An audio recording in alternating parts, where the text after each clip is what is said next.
लोगों के मौजूदा हालात के बारे में, मुश्किलात के बारे में बोले नेशनल कॉन्फ्रेंस के प्रेसिडेंट फारूक साहब उन्होंने बड़ा रोया, कहा कि पाकिस्तान से बात करनी चाहिए। मैप में जम्मू सूबा कहीं था ही नहीं। तारीख 24 जून इतिहास का हिस्सा बन गई है। प्रधानमंत्री नरेंद्र मोदी की अध्यक्षता में हुई बैठक और उस बैठक में गए जम्मू कश्मीर की अलग अलग पार्टी के 14 नेता, लेकिन हुआ कुछ अलग ही।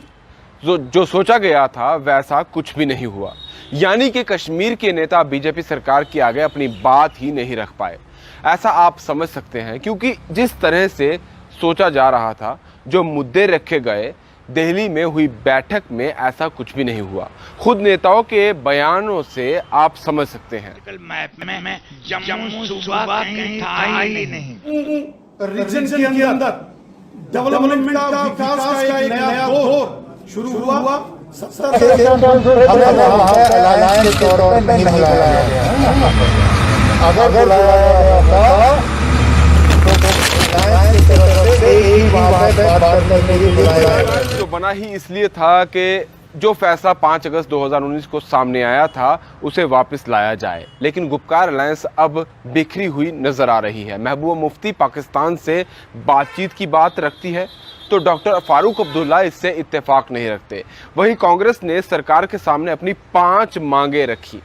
तो इन्हीं के साथ गए प्रोफेसर भीम सिंह का कहना था कि बैठक तो हुई, बातचीत भी हुई, लेकिन सिर्फ कश्मीर और कश्मीर को लेकर, लेकिन जम्मू की बात तो कोई हुई ही नहीं।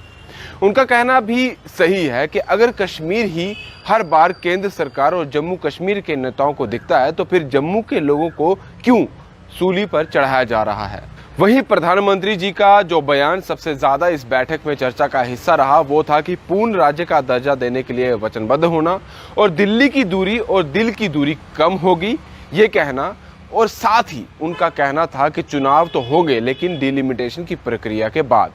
दिल्ली में हुई इस बैठक के बाद जम्मू कश्मीर में परिसीमन की प्रक्रिया तेज होने के साथ विधानसभा चुनावों के लिए विभिन्न राजनीतिक दल अपनी कमर कसते हुए नजर आएंगे। इनमें वो भी होंगे जो कल तक कहते थे कि 370 की बहाली तक वो चुनाव नहीं लड़ेंगे। इस सर्वदलीय बैठक में कांग्रेस वरिष्ठ नेता गुलाम नबी आजाद ने कहा था कि केंद्र द्वारा निर्धारित इस टाइमलाइन सबसे पहले परिसीमन, चुनाव और फिर राज्य का दर्जा को स्वीकार नहीं करते हैं। हम परिसीमन, राज्य का दर्जा और फिर चुनाव चाहते हैं। यदि आप जम्मू कश्मीर में चुनाव करवाना चाहते हैं तो आपको पहले राज्य का दर्जा बहाल करना होगा।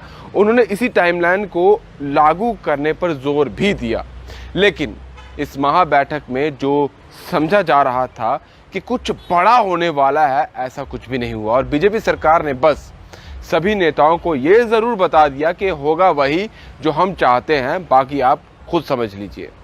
दीजिए इजाजत, नमस्कार।